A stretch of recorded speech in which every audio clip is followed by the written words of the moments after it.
she purrs. Oh my God, here I am with a front row seat. I just need some popcorn. Miguel lowers her over the car's hood again, parts her legs, and brings his mouth to her sex. My supervisor, Miss Uptight, lets loose a wail. I cover my eyes. But curiosity, a morbid curiosity, drives me to uncover them again. I stare as he finishes tasting her and then pulls back a little and pushes one, then two fingers inside her. Straightening up, he grabs her dark hair and tugs as he moves his fingers in a rhythm that, why deny it, would make anyone moan. Yes! She exclaims. Now I'm having difficulty breathing. Whether I like it or not, viewing that scene makes me frenetic. My sex life is pretty normal, probably predictable, so yes, watching this live and in person is getting me all hot and bothered. Miguel pulls down the zipper on his gray pants. He releases a more than acceptable penis.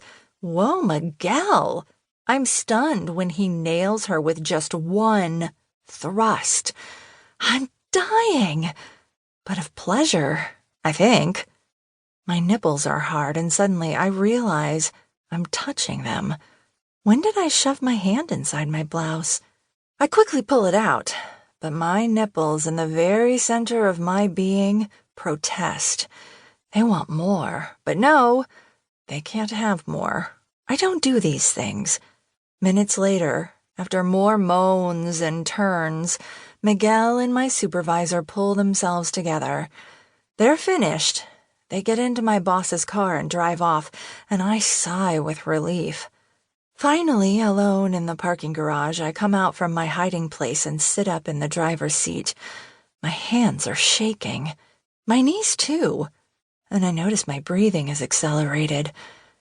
Excited because of what I've just experienced, I close my eyes to calm down and consider what it might be like to have sizzling hot sex like that. A moment later, I start the car and exit the parking garage. I'm going to go have a beer with friends. My mind and body are on fire. I need to put out the flames and cool down.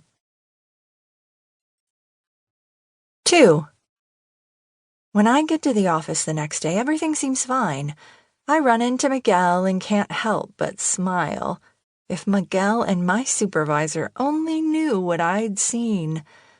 Good morning, Judith. Good morning. Miguel is very attractive. From my first day in the office, he has been wonderfully helpful, and we get along great. Just about everyone at work is drooling over him, but I don't know why. He just doesn't have the same effect on me. Of course, now, knowing what I know and seeing him in action, I can't help but think of him differently.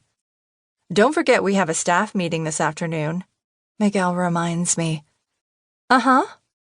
He grins, grabs me by the arm, and says, Hey, let's take a break. I know you're dying for some coffee and toast from the cafeteria.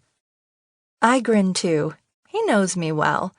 Besides being handsome and charming, the guy doesn't miss an opportunity to be attentive. That, along with his perpetual smile, is Miguel's greatest charm. When we get to the 9th floor cafeteria, we step up to the counter, place our orders, and head to our usual table. Paco and Raul join us. They're a gay couple I like a lot. They kiss my neck and make me laugh like they do every morning. As the four of us begin to talk, I remember the scene last night in the parking garage. You seem distracted. What's going on? Asks Miguel. That brings me back. I look at him and try to forget the images running amok in my mind. My cat is sick, more listless with each passing day, and I'm so sorry, sweetheart, responds Miguel as he takes my hand. We talk about my cat for a little while, and that makes me sadder. I adore Kuro, but he is slowly dying, and he will probably not be with me much longer.